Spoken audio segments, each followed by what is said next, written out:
next session, we're just going to have the three of you talk about sort of the COVID situation and how that has impacted sort of the investment market from your different perspectives and what entrepreneurs can do now in this environment to prepare and to be successful.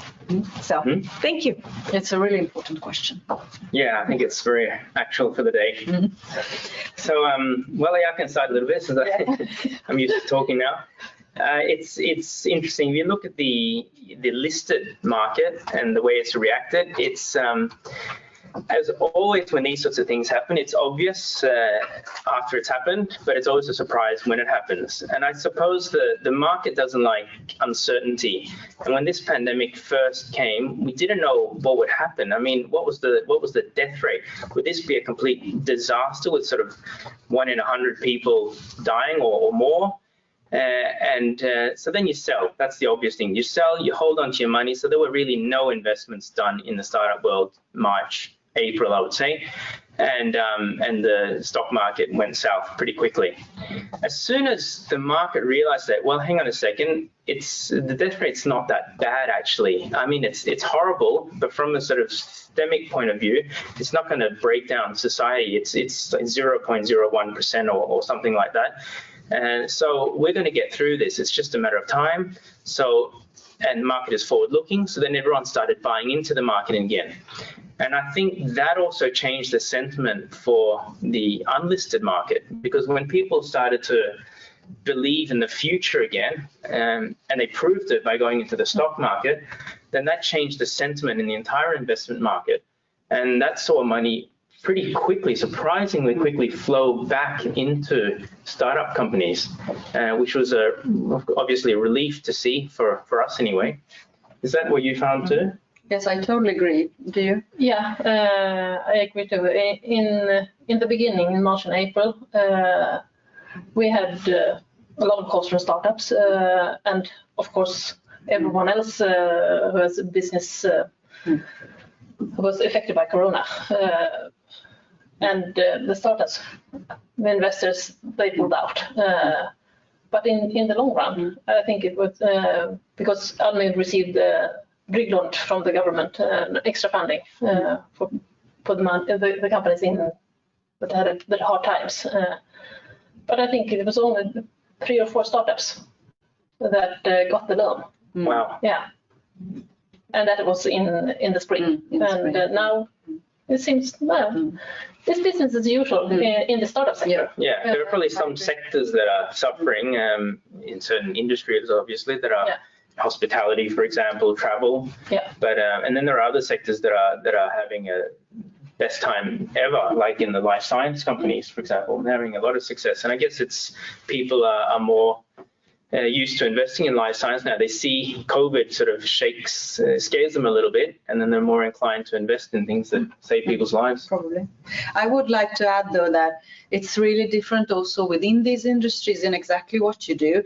We did a barometer. We sent out a survey to all the startups in all of Sweden, together with all the incubators that we work together with. And I think that 500 companies answered that survey, and you could really see that 75% of them were afraid that they're gonna have to shut down their companies within 6 months.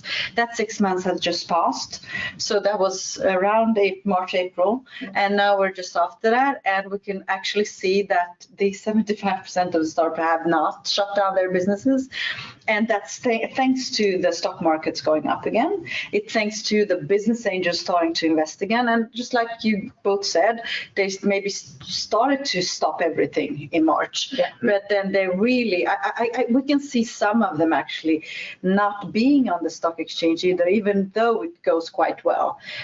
They invest in new innovation, as they have seen that some of the life science companies, thanks to COVID, or some of the sort of sustainable companies are coming so strong. Yeah.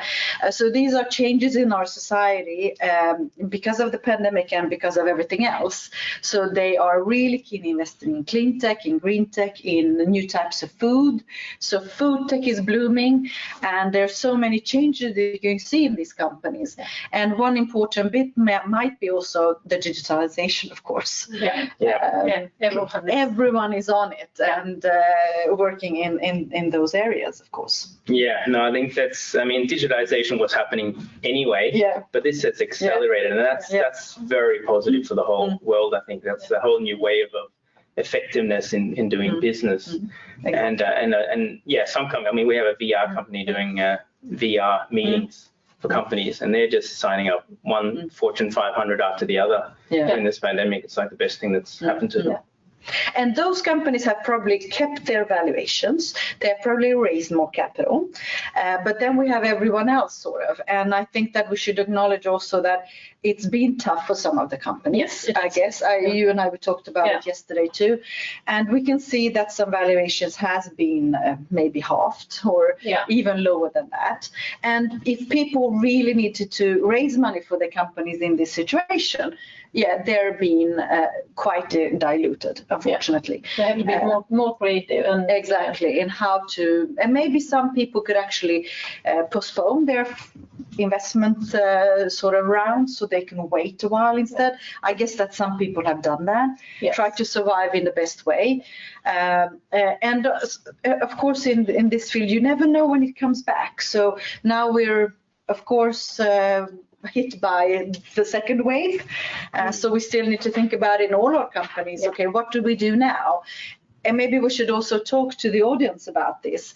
What kind of advice do we have now? How actually can you raise money in this setting? And maybe a lot of people have waited. A lot of entrepreneurs have waited to raise capital as well. And now everyone is starting to get to that point where we really need to get the money in place. So it's maybe more competition. What do you guys think? Yeah, well, I think it's more competition. But you have to be out there to compete and talk to a lot of investors. That's what you need to do. It's not easy. No, but well, it's harder when you can't have the physical meetings as well. But one thing to remember is that the money hasn't disappeared. Like there's a lot of liquidity in the market today, more than ever, and you've got big PE funds doing record distributions, and that money flows down. And then they need to reinvest that money, and so they need to look sort of earlier stage. They're looking at B and C rounds. It's not uncommon for private equity firms to go in now, which means that some of the VCs are going down as well. So the money's there. It's just finding that fit, because they're all very careful with how they spend their money. So the more customer validation you have done, the better. And I would also like to say exactly. Maybe you don't even need to raise that money, because it's really important that you get the customer funding in place first, because that is still possible. A lot of companies are really afraid they can't meet their customers right now, or they can't meet their investors either. But actually, we can see a lot of transformation also in how you do your sales, and this sales pitch and meeting new customers is actually easier than ever, I would say. So try to found your company with new projects and with that sort of new pilots that maybe you can do. On the other hand, while I'm saying this, I know that we have been having a lot of matchmaking, bigger companies with our startups, and it's quite difficult, of course, to get new projects in place. But also, even though the focus and everything is on how do we, in the bigger corporations, how can we take care of the pandemic situation right now, they also have problems around that.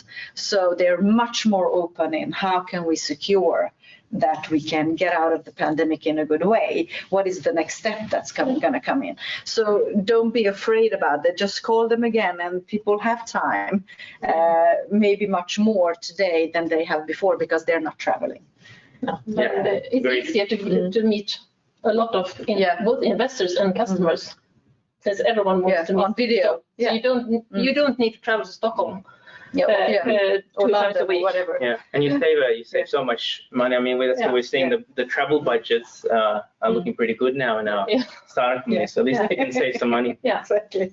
And I know that a lot of people contact you as well at Almi, and you have a lot of loans, and also there it's a huge competition. But I would still recommend them to contact you, because I think it's very good to have that loan in place and maybe contact your owners at this stage. And if you have the loans and the owners, maybe it's easier to get the last piece from an external investor. I think it's just the financing as a puzzle. Yeah, you have your own money, hopefully some investors, and can you increase by taking a loan from Almi or the bank or BJR or whatever, or some funding from Vinnova.